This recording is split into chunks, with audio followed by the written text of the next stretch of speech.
Hello guys, আশা করছি আপনারা সবাই ভালো আছেন। আপনাদের দোয়ায় আমিও ভালো আছি। আপনাদের আমার বাড়ির পাশে একটি পুকুর, সেটাই মাছ ধরে দেখাবো। দেখে না আমি কিভাবে মাছ ধরি সেটা ভিডিও করে দেখাবো। ছোট এক ডিশ নিয়ে পানি হেঁচতাছি, দেখেন কিভাবে আমি হেঁচতাছি। পানি আসাল প্রচুর কিন্তু মাছ আসাল অল্প, তাও আপনাদের ভিডিওটা তুলে ধরলাম। আশা করছি ভিডিওটা অনেক ভালো লাগবে। মাছ ধরার ভিডিওটা দেখতে আমার সাথেই থাকেন। আপনারা অর্ধেক ভিডিও দেখে যাবেন না, আর ভালো লাগলে কমেন্ট করবেন। দেখেন আমি এক বালতি নিয়ে মাছ ধরছি, আপনারা ভিডিওটা দেখেন মন দিয়ে।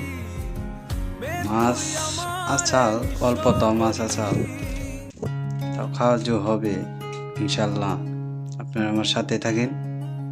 ওই দেখেন মাছ আছে, মাছ আছাল, এই দেখেন মাছ, এই দেখেন আমার হাতে কতগুলো মাছ, সেগুলো আমার